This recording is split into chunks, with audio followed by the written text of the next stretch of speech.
Unsolved mysteries that were finally solved decades later. If all leads have been exhausted and there are no longer any fresh ones emerging, a case must eventually be judged to be cold. Cold cases are always frustrating, especially for the investigating police, but sometimes there is simply no way to track down a criminal with the information and technology that is available. This may be extremely irritating for everyone involved. Nonetheless, there is still a chance of success in some circumstances, even if they have been dormant for a long time. With the advancement of forensic technology, particularly new information on DNA testing and procedures for familial DNA, as well as more recent developments, evidence from previously unsolved cases can now be used to find murderers and rapists years after it appeared that they had escaped justice.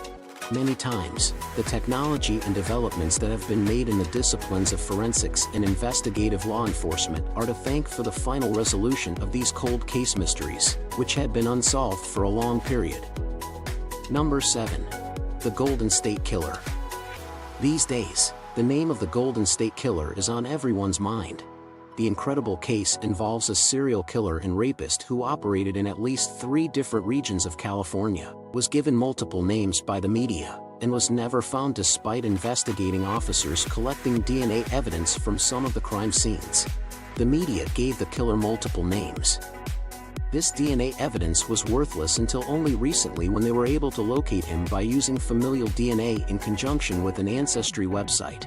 One of the most recent developments in the field of DNA testing that you should be aware of is that the criminal's DNA was entered into one of these websites, GEDmatch, and the authorities were able to identify the perpetrator's relatives.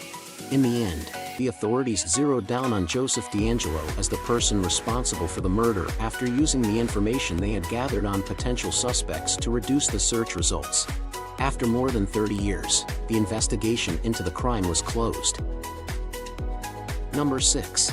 The assault and killing of Maria Ridolph. It's not always the case that solving cold cases requires using ancient DNA. In the investigation into the disappearance of Maria Ridolph, it was the girl's mother's confession made when she was on her deathbed that led the authorities to the most likely suspect. Maria was only 7 years old when she vanished without a trace, and her body wasn't discovered for another 5 months. She passed away in 1957, and the investigation was never pursued further after that. But, the police did have a suspect in their possession, a man named John Tessier, who matched the description of the kidnapper and altered his alibi on many occasions. Despite yet, there was not sufficient evidence to convict him until his mother confessed on her deathbed that she had always felt he was responsible for the crime. Following this confession in 2011, police decided to resume the investigation and shortly thereafter arrested Tessier. This was the oldest unsolved cold case at the time of his conviction, making it unique among unsolved riddles about unsolved cold cases. Number 5. Amanda Berry, Gina De Jesus, and Michelle Knight were taken hostage in this incident.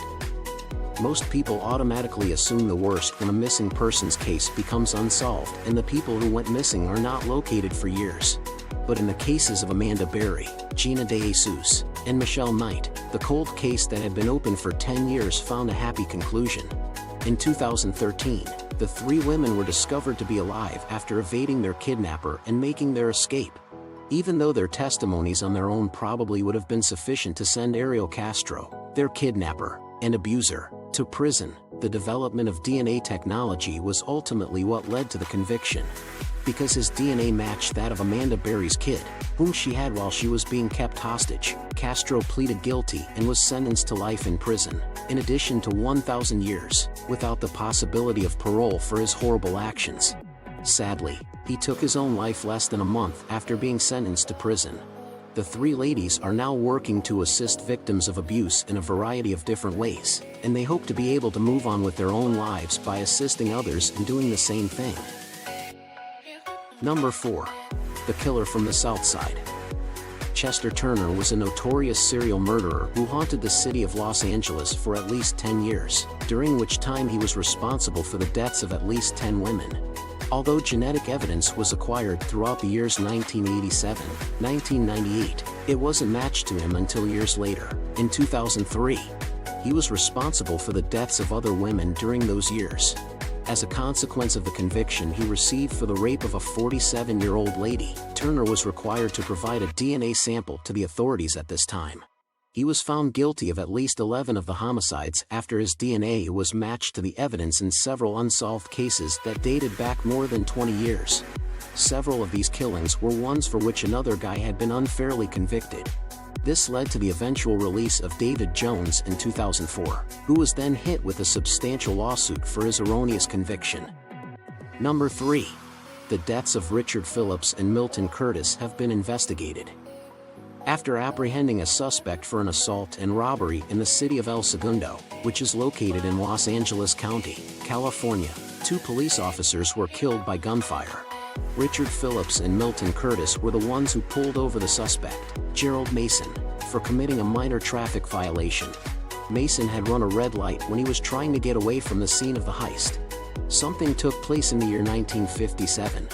Even though they located Gerald Mason's fingerprints, they had not yet been entered into the database at that time. Hence, he was not apprehended. The authorities re-examined Mason's fingerprints in 2003 and were successful in identifying him this time. Mason ultimately admitted his guilt and entered a guilty plea after being confronted with incontrovertible proof. He had spent the past 50 years filled with shame and remorse for the murders, and since then, he had led a peaceful life in seclusion. Number 2. The murder of Angela Kleinsorge. Because of recent developments in DNA technology, particularly in the field of family DNA, law enforcement agencies have even been able to solve cold crimes perpetrated by individuals who are no longer alive.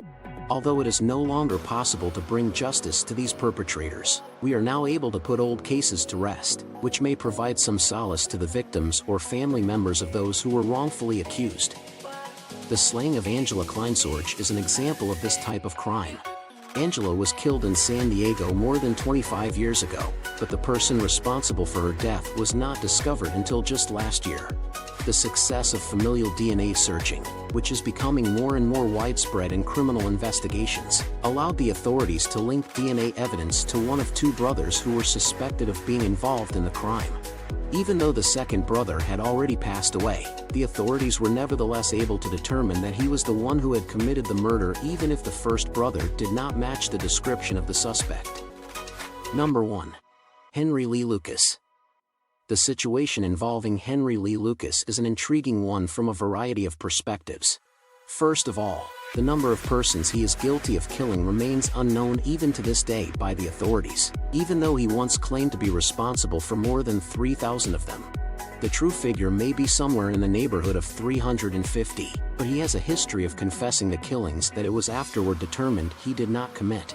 The fact that he confessed to his crime while he was being interrogated is one more reason why this specific cold case mystery is one of the most intriguing of those that have ultimately been solved. After committing an astonishingly high number of murders over a few decades as a serial killer, he was finally caught for possessing a lethal weapon. It would appear that at this time, he was unable to refrain from bragging, and he confessed to a number of his murders in detail, murders that had previously been considered cold cases. What do you think about this video? Do let us know in the comments section below. If you enjoyed this video and want to hear from us again, be sure to hit that subscribe button before you go.